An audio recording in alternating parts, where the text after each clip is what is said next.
নাগরিক সমাজ কতটা সচেতন, সুনাগরিকের দায়িত্ববোধ কেমন, তারা কি স্পষ্ট অভিমত প্রকাশ করছেন, নাকি চিলের থাবায় কানের পেছনে ছুটছেন, অথবা নীরব দর্শক হিসেবে বাক স্বাধীনতার নামে বোধহীন ক্রিয়াতেই সন্তুষ্ট? তারা কি স্বাধীনতার দায়ের সাথে আমিত্বকে ধারণ করেন, নাকি ভার হিসেবে ব্যক্তি, পরিবার, সমাজ বা রাষ্ট্রকে দোষী করেই বিকৃত আচরণে তৃপ্ত? কথা হচ্ছে সুচিন্তিত বিবেচনা, সত্য জানা এবং সঠিক তথ্য প্রকাশ করা। দায়িত্ব কিন্তু সবার। সমাজের সম্প্রীতি রক্ষার্থে নাগরিক দায়িত্ববোধ থেকেই চ্যানেল 24-এর এই সাপ্তাহিক আয়োজন মুক্তকণ্ঠ নিবেদন করছে ইস্পাহানি মির্জাপুর শাহ। সাথে রয়েছে আমি মোহাম্মদ ইমতিয়াজ। আজকে আমরা আলাপ করব আনন্দ উৎসব, বেদনা ও শঙ্কা নিয়ে। তার আগে জেনে নিতে চাই বিশেষ কিছু শিরোনাম এবং সোশ্যাল মিডিয়ায় প্রকাশিত সপ্তাহের এমন কিছু খবর যার সত্যতা জানা আপনাদের অত্যন্ত প্রয়োজন।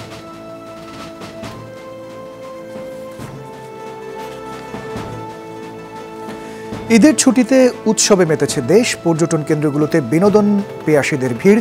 কয়েকদিনের ফাঁকা ঢাকায় ঈদের নির্মল আমেজ উপভোগ নগরবাসীর। ছোট বড় সব শহরেও বিনোদন কেন্দ্রগুলোতে ভিড় জমে মানুষের। কক্সবাজার, চট্টগ্রামের পর্যটন কেন্দ্রগুলোতেও ছিল না তিল ধারণের ঠাঁই।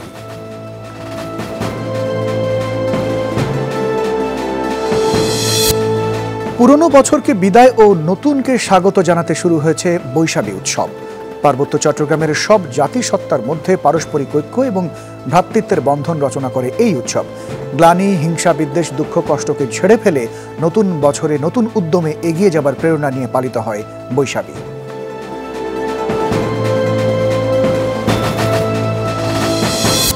রাজধানীর সদরঘাটে দুর্ঘটনায় 5 জনের মৃত্যুতে 2 লঞ্চের 5 জনকে 3 দিনের রিমান্ডে নিয়েছে পুলিশ।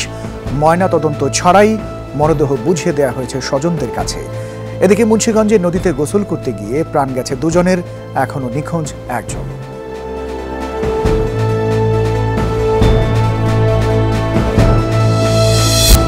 ফেসবুকে যশোরের শেখ হাসিনা সফটওয়্যার টেকনোলজি পার্কের একটি ছবি শেয়ার করে দাবি করা হচ্ছে পার্কের ভবনটি পরিত্যক্ত ধ্বংসাবশেষে পরিণত হয়েছে, যা নিতান্তই মিথ্যে। টেকনোলজি পার্কটি ঝকঝকে, পরিষ্কার এবং কার্যকর অবস্থায় রয়েছে। পরিত্যক্ত অবস্থার ছবিটি AI প্রযুক্তির সাহায্যে এডিট করে বানানো হয়েছে। ঈদ উল ফিতরকে কেন্দ্র করে স্কোপোলামিন মাদক বিষয়ে আইন শৃঙ্খলা বাহিনীর নাম ব্যবহার করে যেই সতর্কতা ইন্টারনেটে প্রচার করা হয়েছে, যা সম্পূর্ণ মিথ্যে। প্রকৃতপক্ষে ডাক্তার আজাদ নামে এক ব্যক্তি তার রোগীর কেস স্টাডির উপর নির্ভর করে 25 মার্চ এই বিষয়ে ফেসবুকে পোস্ট করেন।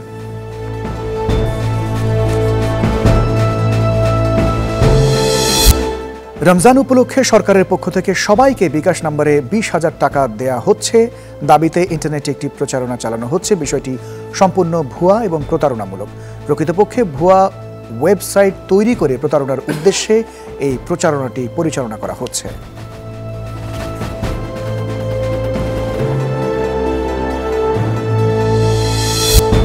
মিয়ানমারে বিদ্রোহীদের সাথে যুদ্ধে মুসলিম রোহিঙ্গাদের ব্যবহার করছে জান্তা সরকার।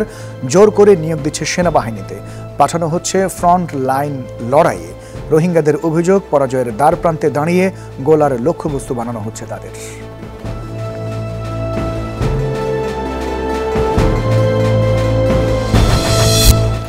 ইসরায়েলের বিরুদ্ধে ইরানের হামলার পূর্বাভাস দিয়েছে মার্কিন যুক্তরাষ্ট্র। ওয়াশিংটনের কর্মকর্তারা আশা করেন ইরান সিরিয়ায় তার দূতাবাসে হামলার প্রতিশোধ হিসেবে ইসরায়েলে হামলা চালাবে, যদিও যুদ্ধে সম্পৃক্ত হতে নিরুৎসাহিত করেছে যুক্তরাষ্ট্র।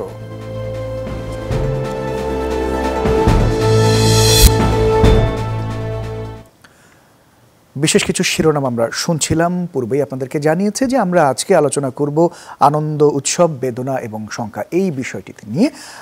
আলোচনায় যাবার আগে আপনাদের সাথে অতিথি যারা রয়েছেন তাদের সাথে পরিচয় করিয়ে দিতে চাই। আমাদের সাথে স্টুডিওতে সরাসরি রয়েছেন গ্লোবাল টিভির প্রধান নির্বাহী কর্মকর্তা সৈয়দ ইশতিয়াক রেজা এবং অনলাইনে যুক্ত রয়েছেন ঢাকা বিশ্ববিদ্যালয়ের আন্তর্জাতিক সম্পর্ক বিভাগের শিক্ষক অধ্যাপক ডক্টর ইমতিয়াজ আহমেদ। আপনাদের দুজনকে অনেক অনেক ধন্যবাদ, আমাদেরকে কষ্ট করে সময় দিয়েছেন। সেই সাথে আপনাদের দুজনকেই ঈদ মোবারক। ঈদ মোবারক। সৈয়দ ইশতিয়াক রেজা, আপনাকে দিয়ে শুরু করি। গতকালই আমরা ঈদ উল ফিতর উদযাপন করলাম এবং এবারের ঈদ আপনার কেমন কাটল যদি সামগ্রিকভাবে বলেন? দ্রব্যমূল্যের ঊর্ধ্বগতির বিষয়ে সাধারণ মানুষজন বলছিলেন, পাশাপাশি এবং গতকাল বেশ কয়েকটি দুর্ঘটনাও ঘটেছে, বিশেষ করে সদরঘাটে যে দুর্ঘটনাটা, একই পরিবারের 3 জন মারা গেলেন, 5 জন মারা গিয়েছেন এবং 2টি লঞ্চেরই 5 জনকে গ্রেফতার করা হয়েছে এবং তাদের রিমান্ডে নেওয়া হয়েছে, যেমনটা আমি বলছিলাম। যদি একটু বলেন কেমন কাটলো? অনেক ধন্যবাদ। এবারে ঈদের অনেকগুলো আসপেক্ট আসলে আছে। যেমন ধরেন, প্রতি বছর ঈদে প্রায় 1 কোটির বেশি মানুষ, এবার প্রায় বলা হচ্ছে 1,30,00,000 মানুষ বাইরে গেছে। তো সেই হিসেবে ঢাকার বাইরে থেকে এই ব্যবস্থাপনা তুলনামূলকভাবে ভালো ছিল। আমরা দেখেছি রেলে বেশ শৃঙ্খলা বজায় ছিল। গণপরিবহনে, বিশেষ করে সড়ক পরিবহন খাতে আমরা সেক্টরে আগের বছরের তুলনায় নিরাপত্তা বেশি দেখতে পেয়েছি। রাস্তাগুলো আগের তুলনায় সংস্কার করা হয়েছে। সবচেয়ে বড় কথা যেটা, এবার সংশ্লিষ্ট মন্ত্রণালয় আগে থেকে যেগুলোকে বলে ট্রাভেল স্পটস, এরকম 155টা জায়গা চিহ্নিত করেছিল। স্পট মানে সমস্যা চিহ্নিত করার কারণে দেখা গেছে যে তুলনামূলকভাবে সমাধান করাটা সহজ হয়েছে। এর বাইরে হাইওয়ে পুলিশ এবার তুলনামূলকভাবে আগের বছরের তুলনায় অনেক বেশি উন্নত প্রযুক্তি ব্যবহার করেছে। তারা ড্রোন ব্যবহার করেছে, একটা অ্যাপস ব্যবহার করেছে, সেগুলোর মাধ্যমে তারা আগেভাগে তথ্য পেয়েছে, সেখানে তড়িৎ গতিতে ব্যবস্থা নিয়েছে। কিন্তু তারপরেও বেশ কিছু জায়গায় তো কিছু ঘটনা ঘটেছে, বেশ কিছু সড়ক দুর্ঘটনা ঘটেছে। নৌপথে যেটা হয় যে বরিশাল এবং দক্ষিণবঙ্গের যাত্রীরা এই পথে যায়, চাঁদপুর মুন্সিগঞ্জের মানুষজনও যায়, এবং সেখানে একটি ঘটনা ঘটেছে। এবং আমরা যেটা সবসময় আশঙ্কা করি যে তড়িঘড়ি করে ফিটনেসবিহীন নৌযান যেগুলো নষ্ট হয়ে গেছে, পুরনো হয়ে গেছে, মেয়াদ উত্তীর্ণ হয়ে গেছে, সেগুলোকে রং করে নামিয়ে দেওয়া হয়। এবারও তাই হয়েছে কিন্তু, এবং তারই একটা কারণে কিন্তু এটা ঘটেছে যে একটি আরেকটিকে ধাক্কা দিয়েছে, দড়ি ছিঁড়ে গেছে, মানুষজন পরে মারা গেছে। এখন যেহেতু বিচারাধীন আছে, রিমান্ডে নেওয়া হচ্ছে, আমরা শুধু প্রত্যাশা করতে পারি যে যথাযথ প্রক্রিয়ার ভিতর দিয়ে বিচার হবে। কিন্তু এই যে কাজগুলো যে হয়, পুরনো যানবাহন নামিয়ে দেওয়া হয়, নৌযান হোক আর সড়ক পথের যান, এই মানে অভ্যাস থেকে আমরা আসলে বেরোতে পারছি না। এবং এখানে বেসিক্যালি যেটা ঘটে, এই কাণ্ডটা করা হয় যেহেতু মালিক শ্রমিকের মধ্যে একটা ভয়ঙ্কর ঐক্য আছে নৈরাজ্যের পক্ষে, বিশেষ করে এই নৌ পরিবহনে এবং এইতে যেটা হয় সড়ক পরিবহনে। মানুষের দেখেন, মানুষের প্রথম চয়েসটা হলো রেল, কিন্তু সেখানে আমরা পুরো সার্ভিসটা দিতে পারি না। রেলের প্রতি মানুষের এই বিশ্বাস, এই নির্ভরতাটাকে যদি আমরা কাজে লাগাতে চাই, তাহলে এরকে আরও বেশি বিনিয়োগ এখানে করতে হবে।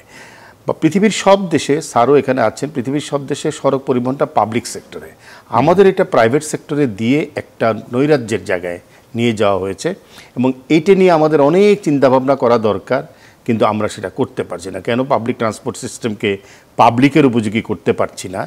আমাদের প্রয়াত মেয়র আনিসুল হক একবার চেষ্টা করেছিল অন্তত ঢাকা শহরে ফ্র্যাঞ্চাইজ সিস্টেমটা করা হবে, সেটাও কিন্তু বাস্তবায়ন হয় নাই। বর্তমান 2 মেয়রও উদ্যোগ নিয়েছিলেন, শেষ পর্যন্ত হয়নি। কারণ হলো এখানে একটা মাফিয়া চক্র আছে এবং এই জায়গাটা আমরা নিয়ন্ত্রণ আনতে পারলাম না। এবার ঈদটা এমন এক সময় এসে যখন অর্থনীতির অবস্থা খুবই সঙ্গীন অবস্থায় আছে দেশের অর্থনীতি, এবং একটা উচ্চ মূল্যস্ফীতির মধ্যেই মানুষ কিন্তু ঈদ করছে। এবং আমি যখন আপনার এখানে অনুষ্ঠান করতে আসছি, তখনই একটা খবর দেখলাম যে জামালগঞ্জের বকশীগঞ্জে এক 27 বছরের যুবক, সে তার স্ত্রী সন্তানকে মাংস কিনে দিতে না পেরে আত্মহত্যা করেছে। এবং মাংসের দাম সত্যি সত্যি মানুষের নাগালের বাইরে, এবং মানুষের রোজগার কমে গেছে, প্রকৃত আয় আরও কমে গেছে। এবং করোনা কাল থেকেই যে মূল্যস্ফীতিটা আছে সেটাকে সরকার নিয়ন্ত্রণে আনতে পারেনি, এবং অর্থনীতিতে সেই অর্থে একটা স্থবিরতাই আছে, গতিশীলতা আসতে পারে নাই। ব্যাংকিং খাতেও নৈরাজ্য চলছে। এখন একীভূতকরণের মাধ্যমে একটা সিস্টেমে আনার চেষ্টা হচ্ছে, আমি জানি না সেটা হবে। কিন্তু সামগ্রিকভাবে ডলার সংকট, মূল্যস্ফীতি, নগদ টাকার সংকট, কর জিডিপি রেশিও, মানে সব অর্থনীতির অনেক তথ্যের কথা বলতে হবে সেই সব জায়গা থেকে। কিন্তু যেটা করেছে বৈষম্যটা সাংঘাতিকভাবে, মানুষের বৈষম্য অনেক প্রকট আকার নিয়েছে। সেই যে 199 প্রায় 1% হাতে 99% মানুষের সম্পদের দৃষ্টান্তটা বোধহয় বাংলাদেশ। এবং একটা আশঙ্কার জায়গা, বাংলাদেশ ক্রমেই দেশটা হয়ে উঠছে অতি দ্রুত ধনী হওয়া মানুষের, দেশটা সাধারণ মানুষের হাতছাড়া হয়ে যাচ্ছে। অর্থনীতির এই ন্যায্যতার জায়গাটা আমরা কিন্তু এস্টাবলিশ করতে পারছি না। বঙ্গবন্ধুর 7ই মার্চের বক্তৃতার একটা জায়গা ছিল, কেউ যদি ন্যায্য কথা বলে, যদি সে একজন হয়। এই ন্যায্যতার জায়গায় আমাদের অর্থনীতি নেই, অনেক দিন থেকে সেটা ছিটকে পড়েছে। সাধারণ মানুষের হাত থেকে ছিটকে গেছে এই অর্থনীতি। ন্যায্যতাটা আমরা কেন করতে পারছি না? গভর্নমেন্টের পক্ষ থেকে বলা হচ্ছে এবং আপনি সিন্ডিকেটের কথা বলছিলেন, তো গভর্নমেন্ট থেকে নির্ধারণও করে দেওয়া হচ্ছে দ্রব্যমূল্য, বিশেষ করে মাংসের কথা বলছিলেন, যিনি আত্মহত্যা করেছেন একটি পরিবার, পুরো পরিবারটি। তো গভর্নমেন্টের পক্ষ থেকে বলা হয়েছে 600 সামথিং টাকার কথা বলা হচ্ছিল, এবং ব্যক্তি পর্যায়ে অনেকে ট্রাইও করেছেন এবং তারা হুমকিরও শিকার হয়েছেন। তো এটি কেন বাস্তবায়ন করা যাচ্ছে না? এটা হলো রাজনৈতিক নেতৃত্বের দুর্বলতা। রাজনীতি, আমাদের প্রশাসনিক কাঠামো, আমাদের আইন শৃঙ্খলা বাহিনী, আমাদের উপরের স্তরের ব্যবসা, এগুলো সব ক্ষমতা কাঠামো কেন্দ্রিক হয়ে গেছে। এরা ক্ষমতা কাঠামোর ভেতরে অবস্থান করে পুরো প্রশাসনটা, অর্থনীতিটা, বাকি সমস্ত কিছু তাদের নিয়ন্ত্রণে নিয়ে নিয়েছে এবং রাজনীতির প্রশ্রয় এই কাণ্ডটা করছে। রাজনীতি শুধুমাত্র সেই অংশটার স্বার্থই দেখছে যে অংশটা আসলে ক্ষমতা কাঠামোকে নিয়ন্ত্রণ করে, এর বাইরের মানুষের দিকে। শাসন ব্যবস্থার দুর্বলতা এটাই আমাদের এখানে। আমরা শাসন ব্যবস্থার এই জায়গাটা যেতে পারছি না। দেখেন, আমাদের শাসন ব্যবস্থার এই প্রথম আমার কাছে মনে হয় চ্যালেঞ্জ এবং অপরচুনিটি একটা জায়গায় আছে। চ্যালেঞ্জটা হলো সুশাসন, আপনি সুশাসন দিতে পারবেন কিনা। অপরচুনিটিও সুশাসন, কারণ আপনি সুশাসন যদি দিতে চান, কারণ আপনার সেই অর্থে কোনো বিরোধী দল নেই যে আপনাকে চ্যালেঞ্জ করতে পারে, সুতরাং আপনার ওই অর্থে আপনার কোনো চ্যালেঞ্জ নেই। চ্যালেঞ্জটা আপনি নিজে, শাসন ব্যবস্থার ভিতরে যারা অবস্থান করছে, রাজনীতি নেতৃত্ব দিচ্ছেন, তারা মানুষকে তারা সুশাসনটা দিতে চাইবেন কিনা। এবং আওয়ামী লীগের নির্বাচনী ইশতেহারটা যদি তাকান, তাদের সেখানে কিন্তু এই প্রতিজ্ঞাটা আছে, কিন্তু কাঠামোটা আমরা করে ফেলেছি ভয়ঙ্করভাবে নিবর্তনমূলক। আমার অর্থনীতি পুরোটাই পরোক্ষ কর নির্ভর, যেখানে আপনি যে এই চায়ের কাপটা কিনছেন আর রিক্সাওয়ালা কিনছে, একই সমান ট্যাক্স দিচ্ছেন। এবং আমাদের অর্থনীতি পুরোটা পরোক্ষ কর নির্ভর, প্রত্যক্ষ কর কম। 18 কোটি মানুষের মধ্যে কয়েক লক্ষ মানুষ মাত্র কর দেয়। ফলে সরকার হাতে নগদ টাকার সংকট তৈরি হচ্ছে, ডলার সংকট তো আছেই, ন্যায্যতার জায়গাটা হারিয়ে যাচ্ছে, কারণ ধনীদের উপরে কোনো সম্পদ কর নেই। ধনী আর গরিব একই রকম ট্যাক্স দিয়ে অর্থনীতির ভিতরে অবস্থান করছে। অনেক ধন্যবাদ স্যার। দৃষ্টি একরেজা নিশ্চয়ই আপনার কাছে আবার আসবো। অধ্যাপক ডক্টর ইমতিয়াজ আহমেদ, আপনাকে ঈদ মোবারক জানাচ্ছি, এবং পাশাপাশি আপনার কাছেও একই প্রশ্ন, আপনার এবারের ঈদ কেমন কাটলো, যদিও ঈদ এখনো চলছে? ধন্যবাদ। আমার কাছে তো পারিবারিক ঈদটা বেশি, তবে যেটা ইশতিয়াক রেজা বলছিল সেই হিসাবে কয়েকটা জিনিস আমার মনে হয় দেখা দরকার, যেটা হয়তো আগামীতে ওইভাবে যদি করা যায় তাহলে হয়তো পরিবর্তন আসতে পারে। একটা যেটা ইশতিয়াক ভালোভাবেই বলেছে যে 1,30,00,000 মনে হয় সংখ্যাও বলা হলো যে এত মানুষ ঢাকা ছেড়েছে। এই যে পরিমাণে যে ঢাকা ছেড়েছে, এবং ঢাকা আমরা দেখলাম যে মানে তুলনামূলকভাবে খালি ঢাকা, এটা কিন্তু প্রতিদিন করা সম্ভব। যেই টেকনোলজি তৈরি আছে বিশ্বে, সেই টেকনোলজির মাধ্যমে কিন্তু তৈরি করা দরকার। এ ব্যাপারে একবার আমি বিভিন্ন জায়গায় বলেছি, আবার আজকেও বলছি, প্রয়োজন 6টা হাই স্পিড ট্রেন 8টা ডিভিশনাল হেডকোয়ার্টারকে যদি কানেক্ট করতে পারে, যদি এই 6টা হাই স্পিড ট্রেন করা যায় বাংলাদেশে, যেটা 8টা ডিভিশনাল হেডকোয়ার্টার যে কানেকশন করা যায়, তাহলে কোনো জায়গায় কিন্তু 1 ঘন্টার বেশি লাগবে না যাওয়া। বরিশাল যেতে মাত্র 25 মিনিট লাগবে, সিলেট যেতে 1 ঘন্টা লাগবে, চট্টগ্রামও তাই 1 ঘন্টা, এখন 20 মিনিট লাগবে। রাইট। যদি আমি মানে আর যদি টাঙ্গাইল ময়মনসিংহ ধরি, পথে পথে যদি 2-3 মিনিট থামে, তাহলে মানে আমি এক জায়গায় বলেছিলাম যে 75 নামাজ অনেকেই যদি বরিশালের লোক হয়, তিনি অফিস থেকে বাসায় যে করে তবে আসতে পারবে, এবং লাঞ্চের সময়ও যে আসতে পারবে। এটা খুবই মানে যেটাকে বলা হয় ভূগোল পরিবর্তন। এবং আমি নিজে দেখেছি, বিশেষ করে চীনের কথা যদি বলি, কিভাবে তারা পুরো ভূগোলটাকে পরিবর্তন করেছে তাদের হাই স্পিড ট্রেন। তাদের আমার মনে অনেকেই জানে আছে largest high speed train connection ওয়ার্ল্ডে, এবং সেটা আমি একেবারে সচক্ষে দেখেছি যে কিভাবে তারা এই পরিবর্তন করেছে।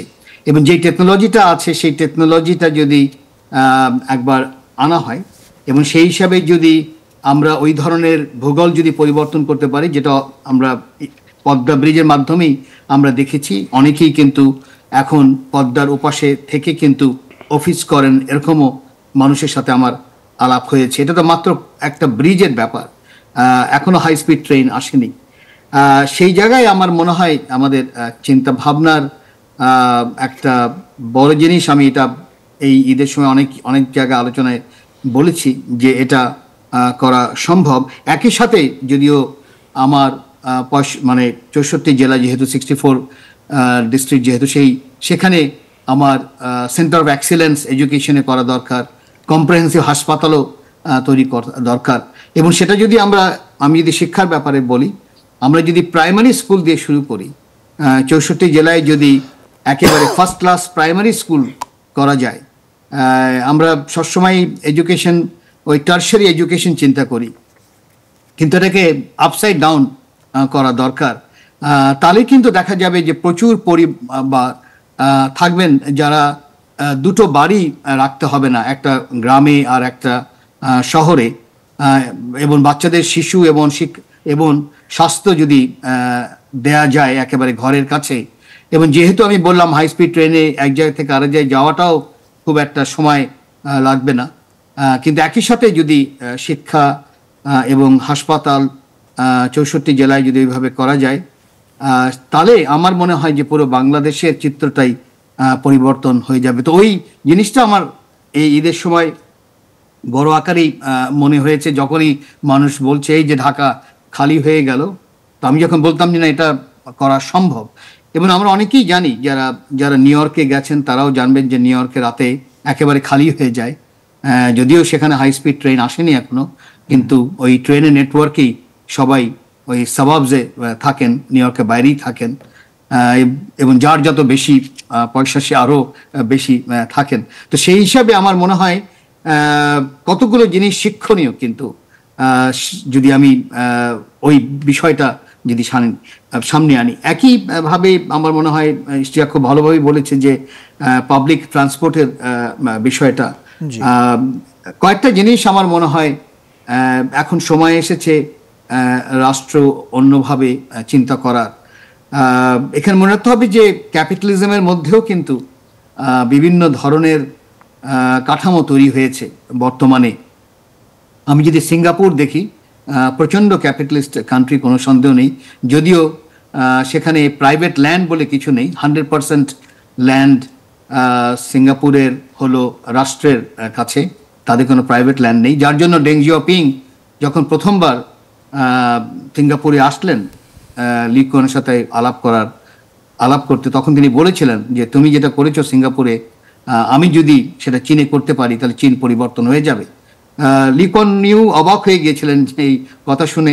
সে বললো যে আমি হলো একটা ছোট্ট ক্ষুদ্র একটা রাষ্ট্র, আর চীন তো বিশাল। বলে যে না, প্রচুর মিল আছে, এবং মিল হলো সেই ওই জমির কথা বলেছিলেন যে সিঙ্গাপুরেও 100% ল্যান্ড প্রাইভেট ল্যান্ড, চীনেও 100% ল্যান্ড প্রাইভেট ল্যান্ড, আবার 80% হাউজিং সিঙ্গাপুরে রাষ্ট্রই করে থাকে, চীনেও তাই। তো মিল আছে এবং আমরা পরিবর্তন করতে পারবো। লি কুয়ান ইউ তখন, এবং আমি তার মুখেই শুনেছিলাম, তিনি বলছিলেন যে 10 বছরের মধ্যে পুরো চীন পরিবর্তন, এখন যখন কথা বলছেন এখন তো অনেক ছাড়িয়ে গেছে। তো ওই জায়গায় আমার মনে হয় বাংলাদেশের কাঠামো এক সময় হয়েছিল, স্বাধীনতার পরে হয়তো চিন্তা করা হয়েছিল ব্যক্তি মালিকানা আসাতে, কারণ সেখানে রাষ্ট্রীয় প্রতিষ্ঠানের মধ্যে অনেক দুর্বলতা রয়েছিল এবং অনেক অপচয় ছিল। আমরা অনেকগুলো যেহেতু ন্যাশনালাইজ করা হয়েছিল, সেগুলো আবার প্রফিট ছিল না, সব মিলে একটা ফেজ গেছে। এখন মনে হয় আরেকটা ফেজ, যেটা আমরা ইশতিয়াক রেজা বলতে চেষ্টা করেছিলেন, বিশেষ করে পাবলিক ট্রান্সপোর্টের ব্যাপারে কতগুলো জিনিসে হয়তো আরেকবার রিথিঙ্ক করা দরকার, এবং কিভাবে করা যায় এবং কি ধরনের এফিসিয়েন্সি আনা যায় সেটাও দেখা দরকার। যার কিছুটা হয়তো এক্সাম্পল আমরা এই এলিভেটেড এক্সপ্রেসওয়ে যদি দেখি, তারপর যেই মনোরেল, যেই রেল দেখছি উপরে, সেই জায়গায় হয়তো আমরা যদি একটু নজর দিই তাহলে হয়তো সম্ভব অনেক পরিবর্তন করা। আমরা পাবলিক ট্রান্সপোর্টের কথা বলছিলেন, এবং যে গভর্নমেন্টের যে প্রজেক্টগুলো, প্রত্যেকটা প্রজেক্টই আমাদের করা হয়েছে, এলিভেটেড এক্সপ্রেসওয়ের কথা আপনি বলছিলেন, সেই অর্থে মেট্রো ছাড়া সুফলগুলো সেই অর্থে আসলে দেখা যাচ্ছে না, বিশেষ করে ট্রাফিকের যে বিষয়গুলো বলছেন, আদার যে উন্নয়নমূলক কর্মকাণ্ডগুলো। আর আমি যে বিষয়টি আপনার কাছে একটু জানতে চাচ্ছিলাম, এই যে এই ইস্যুগুলো আছে, পাশাপাশি ইচ্ছেকৃত যে মানুষদেরকে হত্যা করা, বিশেষ করে এই ঈদের দিন একটি পরিবার নিশ্চিহ্ন হয়ে গেল, তাদের ইচ্ছেকৃত এটা হত্যাকাণ্ডই বলা যাবে, কারণ 3টি লঞ্চ একই জায়গায় ছিল, তারা হঠাৎ করে স্টার্ট দিয়ে এবং একটি পরিবারকে নিশ্চিহ্ন করে দেওয়া হলো, 5 জন মানুষকে মেরে ফেলা হলো। এই বিষয়টিতে আপনার কিছু বলবার রয়েছে কিনা? না, ওটাতে একেবারে বোঝাই যাচ্ছে প্রচন্ড নেগলিজেন্সের ব্যাপার, এবং আমার মনে হয় যেই কারণেই হয়তো অ্যারেস্টও করা হয়েছে। এই নেগলিজেন্স, ওই এখানে গভর্নেন্সের একটা বিশাল বিষয় চলে আসে, মনিটরিংয়ের বিষয়টা চলে আসে, যে আমি কতখানি মনিটরিং করতে পারছি। এবং না, এই যেমনটি বলছিলেন যে একটি বড় ধরনের সিন্ডিকেট রয়েছে, তো দেখা যাবে হয়তো এটি মিডিয়ার আড়ালে গেলে একটা সময় সিন্ডিকেটটা তাকে বেরো করে নিয়ে আসতে পারেন, যাদেরকে গ্রেফতার করা হয়েছে, কিন্তু আমরা তো সেইভাবে প্রুফ কোনো কিছু পাই না যে তাদের বিচার হয়েছে। হ্যাঁ, সেটা না, আমার হচ্ছে সিন্ডিকেট কিন্তু সব দেশেই কম বেশি আছে। মানে সিন্ডিকেট জিনিসটা কিন্তু মানে ডেভেলপ ক্যাপিটালিস্ট কান্ট্রি সিন্ডিকেট আছে, সেখানেও মাফিয়া আছে, বড় আকারই আছে, জাপানি ইউকোজা আছে। মানে আমি বলছি যে তারপরেও যে মানে তার সাথে এফিসিয়েন্সি হবে না, তার সাথে মনিটরিং হবে না, এটা তো হয় না।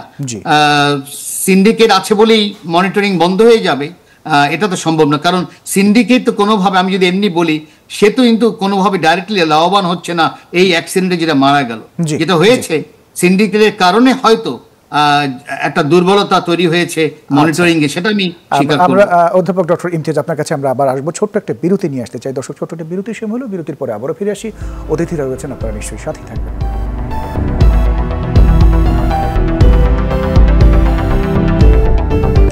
বিরতির পর আরো একবার স্বাগত ইস্পাহানি মির্জাপুর চা নিবেদিত মুক্ত কণ্ঠে। আমরা আজকে আলাপ করছিলাম আনন্দ উৎসবে বেদনা ও শঙ্কায় বিষয়টি নিয়ে। সৈয়দ ইশতিয়াক রেজা, আপনার কাছে আসবো। দেশের অনেকগুলো বিষয়, আপনি বিশেষ করে ঈদ আপনার কেমন কাটলো বলছিলেন, আমরা এবার একটু দেশের বাইরের দিকে যেতে চাই। বিশেষ করে গাজা ইস্যুতে আমরা দেখছি যে একটা ভয়াবহ রকমের মানবিক বিপর্যয় সেখানে তৈরি হয়েছে ঈদকে কেন্দ্র করে। এর আগেও খাবার পাচ্ছিলেন না, খাবার সংকট দেখা দিচ্ছিল, কোথাও কোথাও ঘাস খেয়ে তারা বাঁচছেন, বেঁচে থাকার একটা আপনার লড়াই করে যাচ্ছেন। সেখানে তাদের ঈদের আনন্দ। তো এর মধ্যে বিভিন্ন জায়গায় দেখা যাচ্ছে যে বাংলাদেশ বলে গোটা বিশ্বের কোনো মুসলিম কান্ট্রিতে সম্ভবত ঈদের সময় নামাজের পর দোয়া করা হয়নি, তাদের জন্য বিষয়টা এমন দেখা যায়নি। কিন্তু কার্যকর পদক্ষেপ আসলে নিচ্ছেন না কেন মুসলিম বিশ্ব যারা রয়েছেন? দেখেন, গাজায় যেটা চলছে সেই অক্টোবর থেকে, হামাসের আক্রমণের পর থেকে, সে তো সরাসরি মানবতা বিরোধী অপরাধ করছে ইসরায়েল। এবং সেখানে যেভাবে প্রতিদিন, এমনকি ঈদের দিনও বাদ যায়নি, বোমা হামলা করা হচ্ছে, মানুষ হত্যা করা হচ্ছে, এবং যেভাবে নিরপরাধ শিশুদের হত্যা করা হলো, সেখানে নারীদের হত্যা করা হচ্ছে, মানুষকে হত্যা করেছে, ধ্বংসস্তূপে পরিণত করা হচ্ছে। গাজায় তো আসলে কোনো উৎসব নেই, গাজায় লাশ আছে, গাজায় ধ্বংসস্তূপ আছে, এমনকি তারা হাসপাতালগুলোকেও ছাড়ে নেই। সর্বশেষ যেটি করেছে তারা সেন্ট্রাল কিচেন, যেটি সেখানেও হামলা করেছে যাতে তাদের কাছে ত্রাণ পৌঁছতে না পারে। অর্থাৎ ইসরায়েল এমন একটা কাজ করছে যে বোমায় মারবে, গুলিতে মারবে, না খাইয়ে মারবে, এবং একটা দুর্ভিক্ষ অবস্থা সেখানে বিরাজ করছে। সম্প্রতি জাতিসংঘের নিরাপত্তা পরিষদের যে 27-28 যে প্রস্তাবটা পাশ হয়েছে, সেটির পরেও দেখেন ইসরায়েলকে কিন্তু থামানো যায় নাই। এই কারণে যে যুক্তরাষ্ট্র তার পাশে আছে, এবং যুক্তরাষ্ট্র বলেই দিয়েছে, সে ভেটো দেয় নেই, কিন্তু ভোটে বিরত থেকেছে, এবং বিরত থেকে সে বলছে যে এটি মানা বাধ্যতামূলক নয়। মানে ইসরায়েল কিছু বলার আগে সবার আগে যুক্তরাষ্ট্রই সেটা বলে দিল। সুতরাং যুক্তরাষ্ট্র যার পাশে আছে তাকে তো সেটা মরিয়া হয়ে উঠবেই, এবং প্রতিটা ইসরায়েলের প্রতিটা অন্যায় কাজের সাথে যুক্তরাষ্ট্র এবং যুক্তরাজ্য আছে। সেই কারণেই ইসরায়েল এটা করতে পারছে। মুসলিম বিশ্বে দোয়াই ভরসা, আর তো কিছু করতে পারছে না, প্রত্যেকেই শুধু দোয়া করছে। আমরা যদি মধ্যপ্রাচ্যের ধনী দেশগুলোর দিকে তাকাই, তাহলে দেখব যে তারা ইসরায়েলের সাথে বরং গোপনে সুসম্পর্ক রাখতে চায়, এবং আজ পর্যন্ত এত বলার পরেও কিন্তু মিশর তার বর্ডারটা খুলে দিতে পারে নাই মানুষজনকে আসতে। সৌদি আরবে যেই পরিমাণ ধন সম্পদ আছে, তারা যদি সত্যি সত্যি চাইতো, এখানে কিন্তু বড় ধরনের একটা ব্যবস্থা নিতে পারতো, এবং সৌদি আরবের পক্ষে আমেরিকার উপরে চাপ সৃষ্টি করা সহজ, বিশেষ করে মধ্যপ্রাচ্যের দেশগুলো, কারণ তাদের তেল সম্পদ আছে, তাদের বাণিজ্য আছে, তারা চেষ্টা করে নেই। অন্যদিকে অন্য যে মুসলিম দেশগুলো আছে, ইরাক, সিরিয়া, লিবিয়া, এগুলো তো নিজেরাই বিপর্যস্ত অবস্থায় আছে। ইরান প্রতিনিয়ত ইসরায়েলি হামলার মুখে আছে, তার 3 জন জেনারেলকে চলে যেতে হয়েছে, আরও 2 জন বড় সামরিক কর্মকর্তা মারা গেছে, 6 জন মারা গেছে। সব কিছু মিলে বাংলাদেশের প্রধানমন্ত্রী আন্তর্জাতিক ফোরামে জোর গলায় ইসরায়েল যে গণহত্যা চালিয়েছে সেটা বলেছেন। পাকিস্তানকে দেখেন এটা বলতেও পারছে না, ইন্দোনেশিয়া মালয়েশিয়া এটা বলছে না। অর্থাৎ প্রত্যেকেই একটা কূটনৈতিক সম্পর্কের আড়ালে আসলে ফিলিস্তিনিদের ইস্যুটাকে অবজ্ঞা করছে এবং সভ্য পৃথিবীর চোখের সামনে সেখানে ভয়ঙ্কর রকমের মানবাধিকার লঙ্ঘনের ঘটনা ঘটেছে। হ্যাঁ, আমরা স্বীকার করতে পারি যে হামাসের ঘটনা, হামাস যেভাবে হামলা করেছিল সেটাও অযাচিত ছিল এবং সেখানেও শিশু হত্যা, নারী হত্যার ঘটনা ঘটেছে এবং হামাসের এই ঘটনার পরে বাংলাদেশের এক শ্রেণীর মানুষ যেভাবে উল্লসিত হয়েছিল সেটা যে অবাস্তব ছিল এবং ইসরায়েল যে আসলে গাজাকে নিশ্চিহ্ন করে দিতে চায় এবং তার হাতে যে একটা সুযোগ তুলে দেওয়া হয়েছে সেগুলো সবই সত্য। কিন্তু বিশ্ববিবেক কি এভাবে চেয়ে চেয়ে দেখবে যে এরকম একটা কাণ্ড ঘটছে এবং মুসলিম বিশ্ব শুধু নিন্দা কাগজে বাঘ হিসেবে থাকবে? এই প্রশ্নগুলো কিন্তু আমাদের সামনে আছে। অনেক ধন্যবাদ ইশতিয়াক রেজা। আমরা একই প্রশ্ন অধ্যাপক ডক্টর মোহাম্মদ ইমতিয়াজ আপনার কাছে একটু জানতে চাই। ইমতিয়াজ আহমেদ, আপনিও এই বিষয়টিতে কোনো বক্তব্য রয়েছে কিনা? বিশেষ করে আমরা যেমনটি ইশতিয়াক রেজাকে বলছিলাম যে ঈদ বাদে অন্য সময়ও নামাজের সময় মুসলিম বিশ্বের মুসলিমগণ মসজিদে মসজিদে বিভিন্ন মন্দিরেও প্রার্থনা করা হয় যে এইটি বন্ধ হোক, এই হানাহানি বন্ধ হোক। কিন্তু মুসলিম বিশ্ব বিশেষ করে যারা রয়েছেন, ইরান বলি, ইরাক বলি, আদার যে সৌদি আরব, কেউ তো আসলে সেইভাবে কথা বলছেন না বা কার্যকর কোনো পদক্ষেপ নিচ্ছেন না। সমঝোতার কথা বলা হচ্ছে কিন্তু সেই অর্থে সমঝোতা হচ্ছে না, কেন এটি? আমরা যখন মুসলিম বিশ্ব বলি ওটাকে আসলে একটু সেগ্রিগেট করা দরকার। কারণ সেখানে যে এলিট ক্ষমতায় আছেন তার সাথে জনগণের একটা বিরাট পার্থক্য আছে। জনগণ কিন্তু ঠিকই রাস্তায় নেমেছে, প্রতিদিনই প্রোটেস্ট করছে, বিভিন্ন শহরে আমরা দেখতে পাচ্ছি। কিন্তু এলিট সেই হিসাবে তাদের যেহেতু এক পা দুই পা যেটাই বলি না কেন পশ্চিমা বিশ্বের সাথে সম্পর্ক, সেই হিসাবে তারা সেখানে খুব একটা নড়ে চড়ে উঠছে না। তারা বরং দেখতে চাচ্ছে যে আমেরিকা এবং ইউরোপের জনগণ কতখানি সেই দেশের এলিটদের বড় আকারে প্রেশার আনতে পারছে কিনা এবং তারপরে হয়তো তারাও নড়ে চড়ে উঠবে। এখানে সমাধান কিন্তু মূলত আমি মনে করি বড় আকারে আমেরিকার জনগণের উপরে, কোনো সন্দেহ নেই। কারণ আমেরিকার সরকার এখন পর্যন্ত পুরোপুরিভাবে ইসরায়েলের সাথে, এবং কি জো বাইডেন বা ডোনাল্ড ট্রাম্প যেই চয়েসটা আছে, এবং আমি বহুবারই বলেছি যে ওয়েস্টমিনস্টার সিস্টেমের এই নির্বাচন যেই কাঠামো, সেখানে এটা আদৌ ডেমোক্রেসি বলা হয় কেন সেটা আমি জানি না, এটাকে প্লুটোক্রেসি বলা উচিত। কারণ এখানে মিলেনিয়ার্সদের একটা ক্লাব, আসলে মিলেনিয়ার না হলে এখন তো বিলিনিয়ার হয়ে গেছে। কয়েকজন আছেন যারা বিলিনিয়ার, যারা হাউস অফ রিপ্রেজেন্টেটিভে আছেন, যারা ইলেক্টেড হন, এবং যদি যেই প্রেসিডেন্ট হোক বা যেই নির্বাচনে যদি দাঁড়ায় সবাইকে মিলেনিয়ার হতে হয়। তো তার একটা টার্ম আছে, কিন্তু ইংরেজিতে প্লুটোক্রেসি বলা হয়, ডেমোক্রেসি বলা হয় না। সেই জায়গায় জনগণের যেই ডেমোক্রেসি আমরা বলি সেটা পশ্চিমা বিশ্বে কিন্তু বর্তমানে নেই। এটা নিয়ে হয়তো আর একদিন হয়তো আলোচনা করা যেতে পারে। কিন্তু যেটা আমি বলছি সেটা হলো যে ইউরোপেও যেমন গণতন্ত্রের নামে কোনো রাষ্ট্রই কিছু করছে না, সব ইসরায়েলের পক্ষে সরাসরিভাবে। সেই হিসাবে যদি আমি মুসলিম বিশ্ব বলি, সেখানে কিছুটা পার্থক্য আছে। অ্যাটলিস্ট তারা কথা বলছে প্যালেস্তাইনের পক্ষে এবং বেশ কিছু পদক্ষেপ তারা নিয়েছে। আমি যদি এই শেষ যেই রেজলিউশনটা পাস হয়েছে, যেটা আলজেরিয়া টেবিল করেছে, যদিও তার পিছনে আরবদের সাপোর্ট ছিল বড় আকারেই, যেটা পাস হয়েছে, যেটাকে আনবাইন্ডিং বলছে এখন আমেরিকা, সেই জায়গায় যদি আমি দৃষ্টি দেই, তাহলে সেই জায়গায় ওই একটা সেগ্রিগেটেড, মানে জনগণ বড় আকারেই চাচ্ছে পদক্ষেপ নিতে, কিন্তু এলিট তার এক পা বা দুই পা বাইরে পশ্চিমা দেশে থাকার পরেও কিছুটা পরিবর্তন হচ্ছে। কিন্তু যেটা বড় আকারে চিন্তার ব্যাপার সেটা হলো ইউরোপ কেন এরকম হয়ে গেল, প্যারালাইজড হয়ে গেল কেমন করে। আমরা অসলো প্রসেস জানি, বিখ্যাত বিখ্যাত পিস সেন্টার আছে ইউরোপে, বড় বড় হিউম্যান রাইটস অর্গানাইজেশন আছে আমেরিকাতে বা এমনকি ইউরোপে। তারা কেন চুপ হয়ে গেল? বা তারাও ওই কথাবার্তা হতে বলছেন হিউম্যান রাইটস অর্গানাইজেশন কিছুটা, কিন্তু সেখানে দেখা যাচ্ছে যে জনগণ কিন্তু বড় আকারে রাস্তায় নামছে এবং সেখানেই ভরসা। আমি মনে করি যদি পরিবর্তন, আমি মনে করি না মুসলিম বিশ্বের মাধ্যমে আসবে।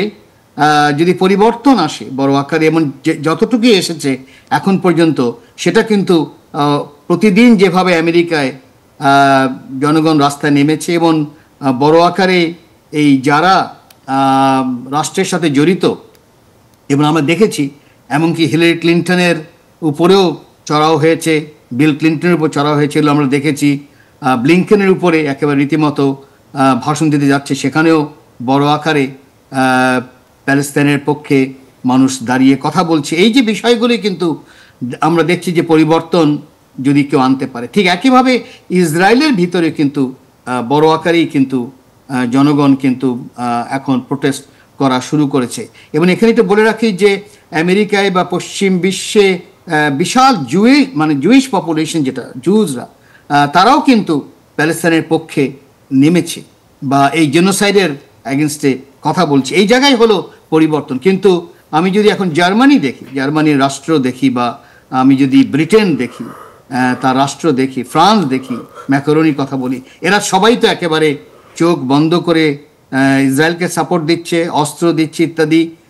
সেই জায়গায় হলো দুঃখের, মানে সেই জায়গায় চিন্তার ব্যাপার, দুঃখ বলবো না, চিন্তার ব্যাপার। কারণ চিন্তা ব্যাপার এই কারণে যে ইউরোপ কিন্তু বড় আকারেই রুল বেসড ইন্টারন্যাশনাল লয়ের কথা বলেন সবসময়, হিউম্যান রাইটসের কথা বলেন, প্রচণ্ডভাবে বাংলাদেশের সিভিল সোসাইটিকে সাপোর্ট দেন। এটার কি হবে ভবিষ্যতে, একে তো কেউ তো আর বিশ্বাসই করবে না তাদের। মানে সেই জায়গায় আমার মনে হয় যদি দৃষ্টি রাখি, সেই জায়গায় আমি মনে করি যে চিন্তার বড় কারণ আছে ভবিষ্যতে।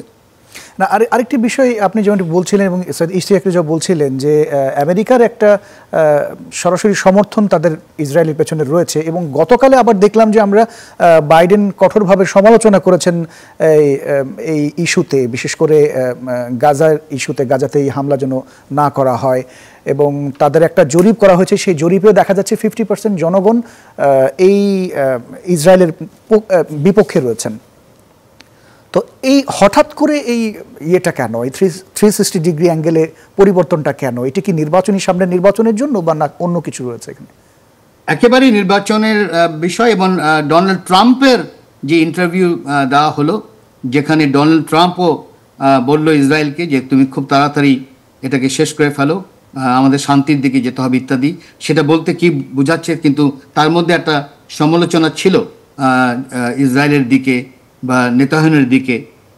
সেটা যদি আমরা দেখি, ডোনাল্ড ট্রাম্প হয়তো বুঝতে পেরেছে যে অনেক ডেমোক্র্যাটসরা হতাশ হয়ে গেছে এবং ডেমোক্র্যাটসদের অনেকেই জো বাইডেনকে ভোট দিবে না। বড় আকারেই আমি যদি বলি, আমেরিকান আরব যে পপুলেশন বা আমেরিকান মুসলিম যে পপুলেশন, তারা এবার হয়তো ডেমোক্র্যাটসদের দিবে না। সেখানে ডোনাল্ড ট্রাম্পের বেশ কথাবার্তার মধ্যে, কারণ ডোনাল্ড ট্রাম্প হলো খুব যাকে বলা হয় একেবারেই কি বলা হয়, মানে কি করবে বলা মুশকিল, মানে ভেরি আনপ্রেডিক্টেবল একজন। সে একেবারেই উল্টো কাজ করে বসতে পারে, আবার একেবারে জো বাইডেনের যেটা করছে তার চেয়ে 10 গুণ যেতে পারে।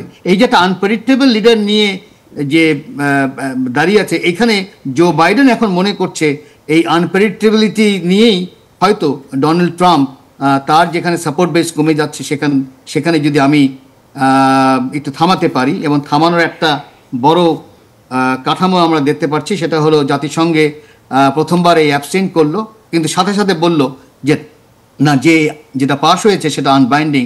অথচ সবাই জানে যে সিকিউরিটি কাউন্সিলের রেজলিউশন আনবাইন্ডিং বলে কিছু নেই। অন্য কথায় রুল বেসড ইন্টারন্যাশনাল অর্ডার যেটা তৈরি করেছিল দ্বিতীয় মহাযুদ্ধের পরে, সেগুলো কিন্তু তারা নিজেরাই, আমেরিকা বিশেষ করে, সে কিন্তু সব ভেঙে ফেলছে এক একটা করে।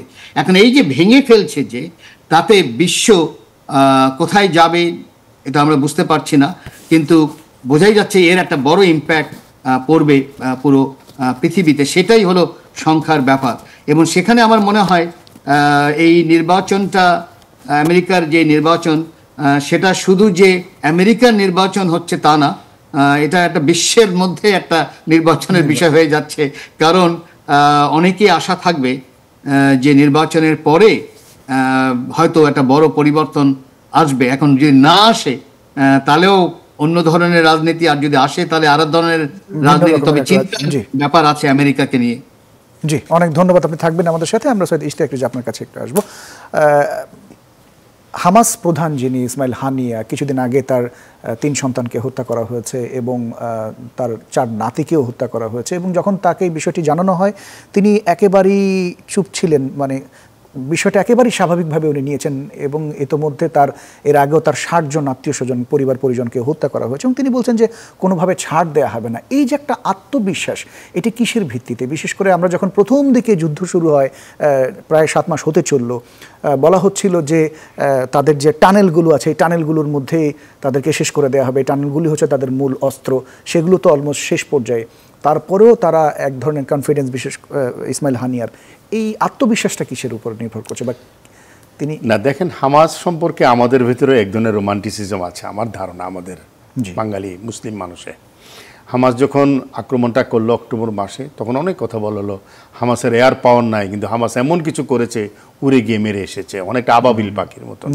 বিষয়গুলো এরকম করে দেখলে ভুল করা হবে। হামাস একটা ছোট্ট সংগঠন, তারা ফিলিস্তিনের স্বাধীনতার জন্য লড়াই করছে এবং তারা তাদের সর্বোচ্চটা দিয়েই লড়াই করছে। তারা ত্যাগ স্বীকার করছে, তাদের মধ্যে সে উদ্যম আছে, তাদের মধ্যে সেরকম সাহসিকতা আছে, সবই আছে। কিন্তু একথা মনে রাখতে হবে, একটা রাষ্ট্রীয় কাঠামো, অত্যন্ত শক্তিশালী রাষ্ট্রীয় কাঠামো ইসরায়েল, এবং তার পেছনে পশ্চিমা শক্তিগুলো আছে, বিশেষ করে আমেরিকা আছে, তার সাথে লড়াই করতে হচ্ছে। হামাস এখন যে জায়গায় গেছে, প্রিয়জন হারানোর বেদনা তিনি সেভাবে প্রকাশ করবেন না, কারণ তিনি তো আফটারঅল নেতা। তিনি হয়তো কষ্ট পেয়েছেন, দুঃখ পাচ্ছেন, প্রিয়জন হারালে কার না কষ্ট হয়, কিন্তু সেটা এইভাবে প্রকাশ করেন নাই। এর অর্থ বোঝায় না যে তিনি খুবই কনফিডেন্ট আছেন, কিন্তু আসলে তার তো হারাবার আর কিছু নাই, তিনি সবই হারিয়েছেন। এবং ফিলিস্তিনিদের সম্পর্কে মাহমুদ দারবিশের সেই বিখ্যাত কবিতা, যে প্রতিনিয়ত ফিলিস্তিনিরা জন্ম নেয় এবং ঘুমাবার আগে মরে যায়। সুতরাং তাদের তো সেই জায়গাটা ফিলিস্তিনিরা রয়েছে। শুধু হারানো নয় ভাই, এই জায়গাটা আরেকটা বিষয় যদি অ্যাড করি, ওনাকে যখন সমঝোতার টেবিলে বসানো হয়, উনি এখনও পর্যন্ত একই কথাই বলছেন, কোনো ছাড় দেওয়া হবে না। যে শর্তগুলো দিয়ে তারা শুরু করেছেন সেই শর্তে এখন অটুট রয়েছেন।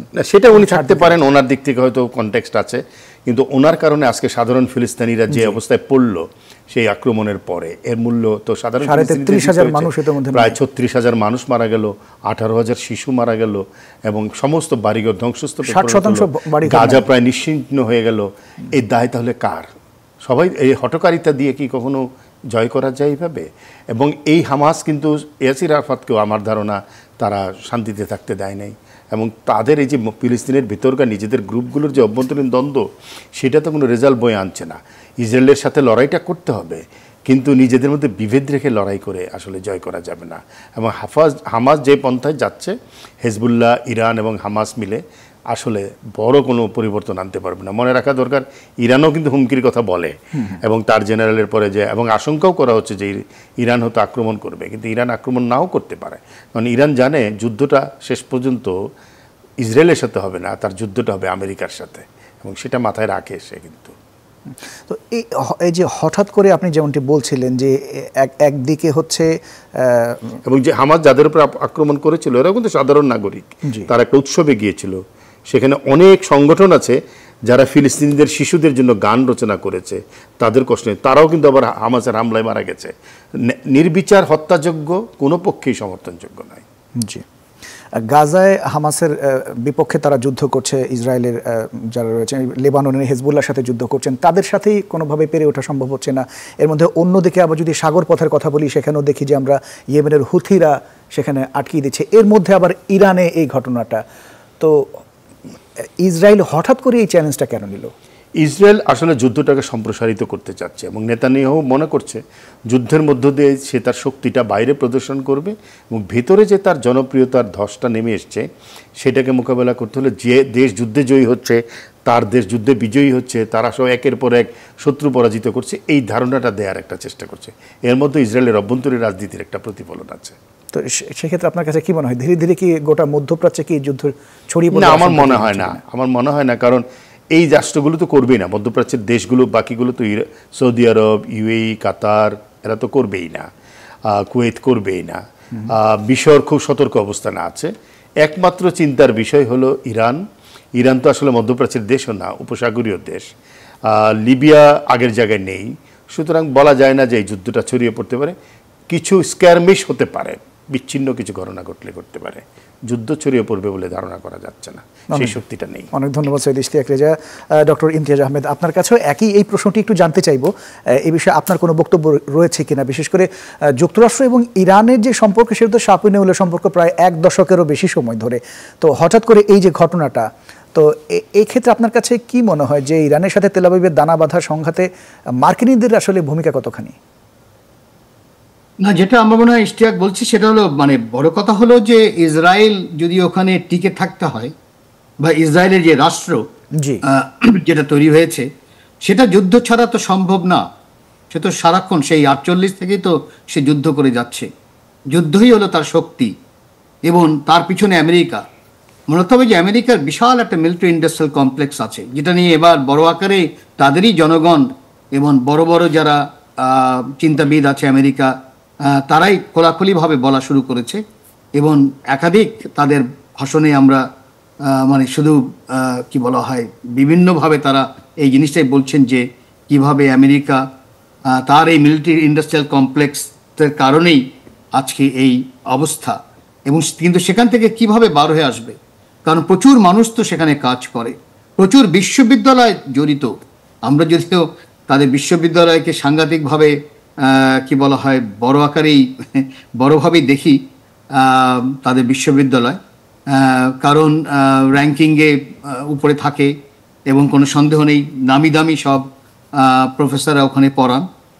কিন্তু তাদের ইতিহাস যদি দেখি এক একটা বিশ্ববিদ্যালয়, যেটা নিয়ে ছাত্ররা রীতিমতো এবার আন্দোলনের সময় তারা এটাকে সামনে নিয়ে এসেছে, সেই জায়গায় যদি আমি দৃষ্টি দেখি, সেই বিশ্ববিদ্যালয়, বড় বড় বিশ্ববিদ্যালয়ও এই মিলিটারি ইন্ডাস্ট্রিয়াল কমপ্লেক্সের সাথে জড়িত।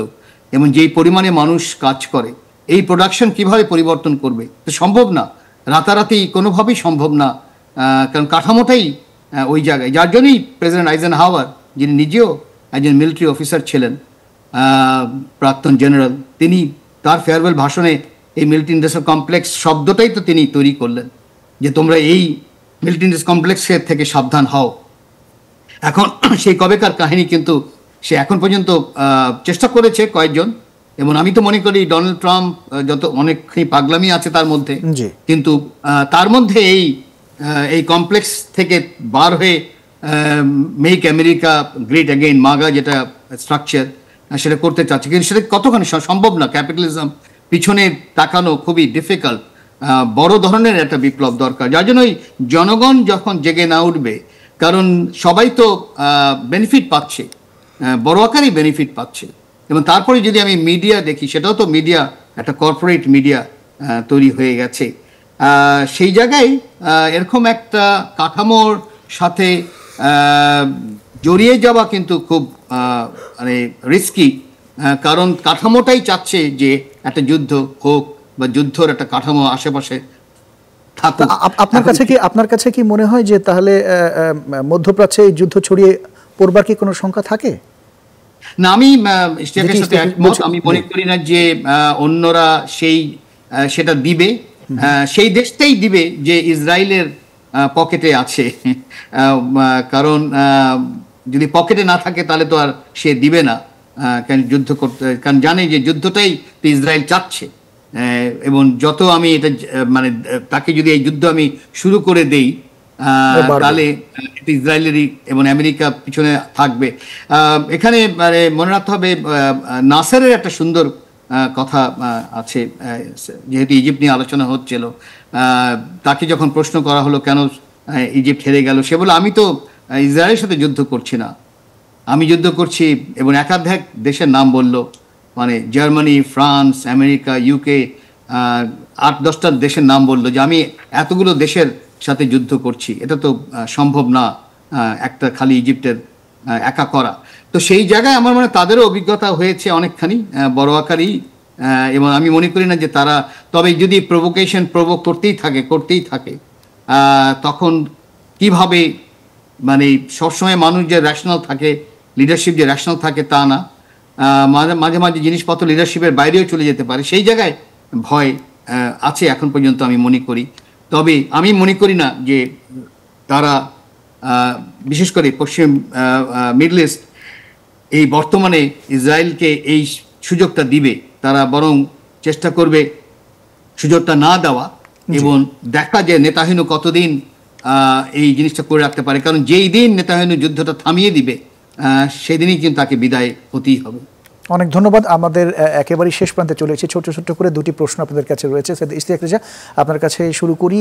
বিবিসি বা সিএনএন অথবা আল জাজিরা আমরা যেটি বলি না কেন, এবং পাশাপাশি আমাদের যে দেশীয় যে গণমাধ্যমগুলো রয়েছে, এই গণমাধ্যমগুলো ইসরায়েল এবং গাজা এই ইস্যুতে ভিন্ন ভিন্ন নিউজ করছে। তো সাধারণ মানুষজন যারা রয়েছেন তারা আসলে কোন নিউজগুলো বিশ্বাস করবেন? বিবিসি সিএনএন তো এডমিটেড জার্নালিজম যেটাকে করে, সেটা তো একদম পশ্চিমা শাসকদের মুখপাত্র হিসেবে কাজ করে। আমরা ইউক্রেনেও দেখলাম, আমরা এর আগে ইরাক ইরান ওয়ারেও দেখেছি, আমরা এর আগে ইরাক সিরিয়া লিবিয়াতেও কিন্তু বিবিসি সিএনএনের ভূমিকা আমরা দেখেছি। মার্কিন যুক্তরাষ্ট্রের কণ্ঠস্বর হিসেবে কাজ করে। আল জাজিরা কোনো কোনো ক্ষেত্রে আমার কাছে মনে হয় যে একটু আলাদা হওয়ার চেষ্টা করে, এবং ইসরায়েল ফিলিস্তিন ইস্যুতে কিন্তু আল জাজিরা স্বাভাবিক নয়, মুসলিম বিশ্বের একটা কণ্ঠস্বর। এবং আপনি জানেন যে কিভাবে আল জাজিরার উপরে অত্যাচার করা হয়েছে। একজন সাংবাদিককে হত্যা করেছে, বেশ কিছু সাংবাদিককে জেল দেওয়া হয়েছে, এবং তাদেরকে অনেক নেগোসিয়েশনের পরে তাদেরকে ছাড়া হয়েছে। নিষিদ্ধ, হ্যাঁ, এবং ইতিমধ্যে নিষিদ্ধ করা হয়েছে। তো সব কিছু মিলিয়ে মানুষ এখন যেটা করে, তথ্যের জন্য তো সারাটা পৃথিবী উন্মুক্ত, নানা সোর্স থেকে তথ্য পায়, শুধুমাত্র টেলিভিশন চ্যানেল বা পত্রিকা থেকে তথ্য নেয় না। মানুষ তবু এগুলো দেখে নিজের মতন করে একটি জাজমেন্ট আসলে ব্যবহার করে।